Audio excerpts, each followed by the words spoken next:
Hommage au peuple du Sahel,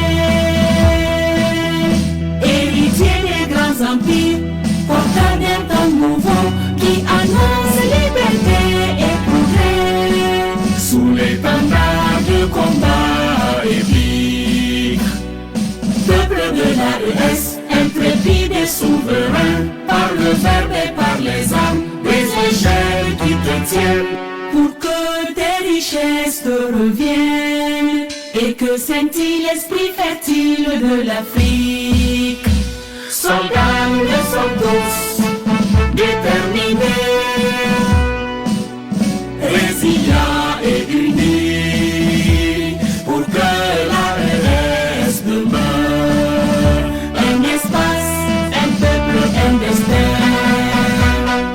Peuple de l'AES, peuple d'Afrique de ténacité, de sang et de sueur, tu écriras l'histoire, pour que fiers de leur passé, tes enfants forgent le présent et bâtissent un monde meilleur.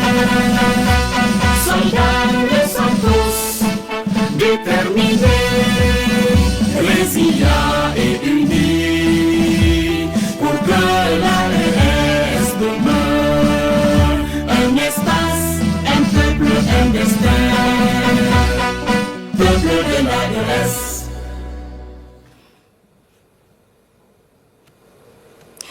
Vous l'avez entendu, l'hymne de la Confédération en 3 couplets rend hommage au passé du peuple du Sahel et magnifie l'intégrité de ses filles et fils. Il a été entonné ce matin au palais présidentiel au cours d'une montée des couleurs. À l'occasion, le président du Faso a livré un message dans lequel il dénonce les manœuvres souterraines des impérialistes. Nous l'écoutons. Camarades, bonjour. Nous sommes donc au dernier mois du premier semestre de l'année 2025. Je souhaite donc qu'on puisse utiliser ce mois pour commencer à réfléchir aux perspectives du deuxième semestre et voir qu'est-ce qui a marché dans nos administrations et qu'est-ce qui n'a pas marché. Et comme vous le constatez, ce matin donc, nous venons donc de monter les couleurs avec l'hymne de la Confédération. Ce qui est encore un pas que nous effectuons dans notre union.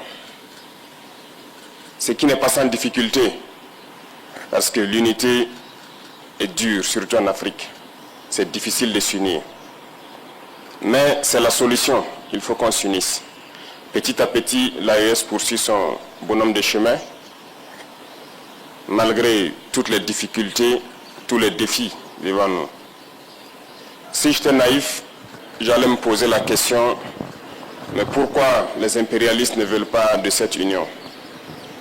Mais je ne suis pas naïf, je sais pourquoi. Et c'est la même question que ceux-là qui ont tendance encore à dormir doivent se poser. Pourquoi ils ne veulent pas qu'on s'unisse? Pourquoi la Confédération fait tant peur ou fait mal à certains? Parce que nous sommes approchés tous les jours par ces impérialistes-là pour amener un des trois à trahir l'autre. Nous sommes confrontés à ça depuis belle lurette. Chaque fois, ce sont ces genres de manœuvres qui sont là pour vous amener à quitter la Confédération. Et ça doit nous amener à réfléchir. Et quand on regarde nos rapports, il n'y a pas d'amitié en fait. Le monde, il n'y a que des intérêts.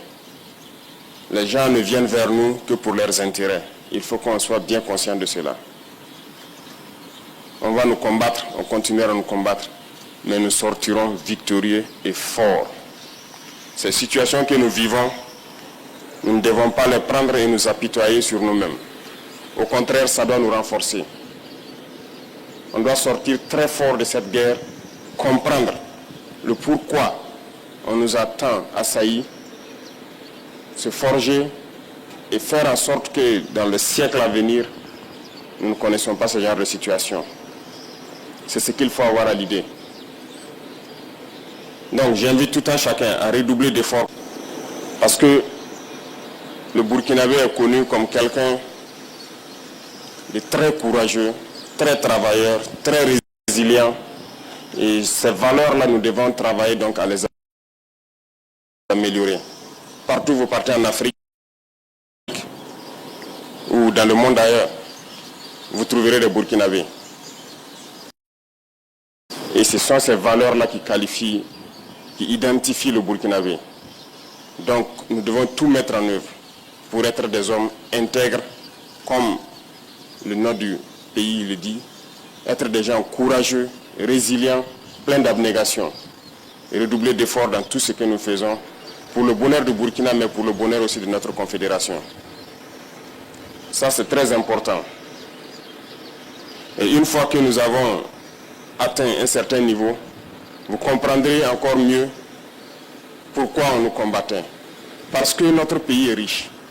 Riche de sa valeur humaine, riche de ses valeurs morales, mais surtout riche dans son sous-sol. Et ce sont ces richesses-là qui sont convoitées. Mais ces richesses doivent profiter aux Burkinabés.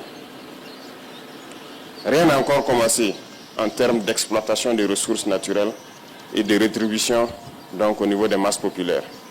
Nous pouvons changer le visage de notre pays, nous pouvons quitter cette situation de sous-développement et nous retrouver très vite un pays émergent. Il suffit de travailler. Il faut que chacun s'y mette. Autant les combattants se sacrifient au front, il faut que dans l'administration, nous arrivions à nous sacrifier aussi. Il faut que nous puissions faire en sorte de travailler au-delà de ce que nous avons l'habitude de faire, de pousser nos capacités plus loin, parce que, comme je le disais, il faut qu'on aille très vite. Et c'est en allant vite qu'on peut surprendre ceux-là qui cherchent à nous diviser, ceux-là qui cherchent à nous maintenir dans notre situation de pauvreté. Le Burkina n'est pas pauvre. Je vous le dis, je vous le répète, on est très riche. Et c'est ça notre problème majeur. C'est pour cette richesse qu'ils ne veulent pas qu'on puisse d'abord connaître qu'on est riche et pouvoir exploiter nos richesses. Et au-delà du Burkina, le Sahel tout entier est riche, immensement riche. Et je sais que vous le savez tous. Le Sahel ne restera pas pauvre. Nous continuerons notre bonhomme de chemin, continuer à construire l'AES, à être fort, résilient, faire de l'AES un espace de sécurité totale, pouvoir exploiter convenablement nos ressources et que ça puisse profiter donc à nos masses populaires. Sur ce, je vous invite donc à passer ce message à tous vos proches. Il faut se sacrifier ici à l'arrière dans les bureaux pour pouvoir soutenir ceux qui sont au front. Donc je vous souhaite très bonne semaine, très bon mois de juin et très bonne fin du premier semestre. Et rendez-vous donc dans peu de temps pour affronter le deuxième semestre avec plus d'énergie, plus d'abnégation, plus de courage. La patrie ou la mort, nous vaincrons. Moment solennel donc ce matin à la présidence du Faso, un moment marqué par l'exécution de l'hymne national et en exclusivité l'hymne de la Confédération, exécution faite par l'escadron musique du groupement d'escorte et d'honneur. Écoutons.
Même cérémonial ce matin au palais présidentiel du Niger.